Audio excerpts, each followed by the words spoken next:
आदरणीय साथी, इस देश में महंगाई पर बुलडोजर चलाया जाना चाहिए, बेरोजगारी पर बुलडोजर चलाया जाना चाहिए, धर्मांधता पर बुलडोजर चलाया जाना चाहिए, रूढ़िवादिता पर बुलडोजर चलाया जाना चाहिए।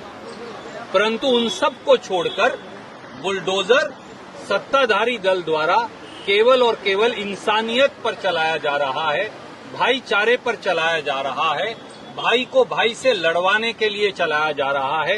ये देश का दुर्भाग्य है कि 21वीं सदी के सपनों का भारत, प्रगतिशील और सुदृढ़ भारत आज केवल और केवल बुलडोजर की राजनीति पर लाकर सीमित कर दिया है भारतीय जनता पार्टी की संकीर्ण विचारधारा ने। धन्यवाद।